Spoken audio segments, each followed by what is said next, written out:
Hi guys, it's Matt with Unique Gains with another workout video because it does not look like gyms are reopening in the UK anytime soon. So far on this channel I've done 2 arm workout videos, one with dumbbells, one without, and 1 back workout video. So today we're either doing legs or chest and shoulders, and I can tell you it's not going to be legs. I'm postponing that right until the end because no one wants to train legs at home. So with the home workout series, the aim of the game is to make as much gains as possible with minimal equipment. So today we're doing 3 exercises only.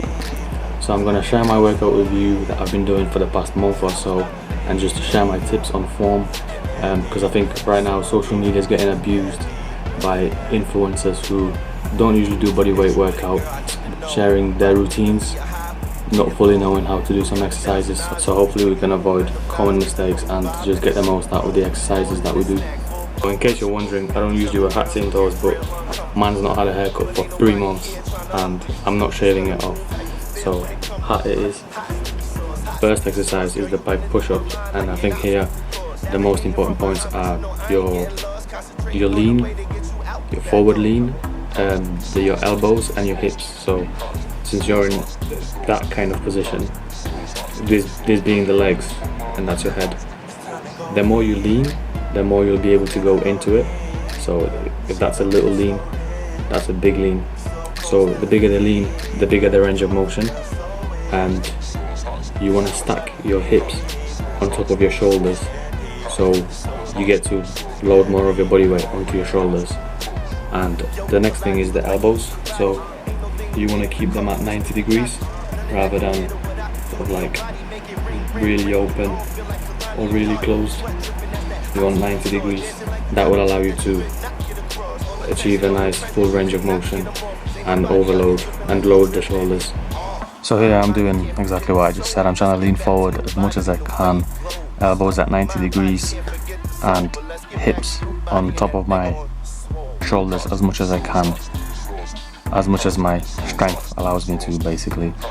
Once that gets a bit easy, you can elevate your feet on a chair or something, and this will allow you to load more of your body weight onto your shoulders, so the exercise is more difficult. I'm going to throw in a clip of me doing it, what looks like good form but it's actually bad form. So you can see elbows are not 90 degrees and my head is basically going vertically down. So not only the range of motion is limited, I'm not loading as much of my body weight. Another common issue with the exercise is people's hamstrings get tight and they can't maintain that position. So in that case, just bend your knees. So I think this is an excellent exercise because the ultimate goal with the pike push-up is to be able to do a free handstand push-up. That means you're pressing your entire body weight. Now let's say most people weigh somewhere between 70 to 90 kilo, right? Somewhere in that range. So theoretically, you could be pressing that much. And if you think about how much people press in the gym, it's probably somewhere between 60 to 80 kilo for reps. So that means your body weight is enough to match the weight that you press at the gym. Next exercise is we're attacking the chest, and I'm doing the incline push-ups because I want to focus more on my upper chest, but you could do flat if you prefer. So first we're doing resistance band incline push-ups, and we're going to do our maximum reps in 30 seconds. After 30 seconds we take the resistance band off and we keep doing incline push-ups for another 30 seconds. So the reason for that is this allows us to basically progressively overload by continuing to increase the reps in a given time. So week after week you should be doing more, and we're also taking it to failure as well.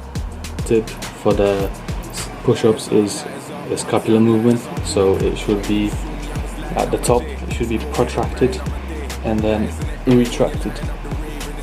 The last exercise is an isolation exercise for the mid-deltoid because it didn't get hit directly during the push-ups, so I'm using dumbbells for it, and I'd say go lighter than you think because you want to control the weight. You don't want to be swinging it up. And other thing is try not to overcompensate with your traps. If you don't have a dumbbells, then you could use a resistance band for that as well. So that's it for this workout. I'd say do 4 sets of every exercise. If you do it with the right intensity, and you will find it tough. I've been doing it with my housemate for like a month and he's been finding it really hard. So the whole workout should take less than an hour, possibly up to an hour, between 40 minutes and an hour I'd say.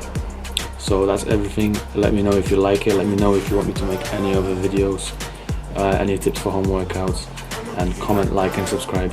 See you later.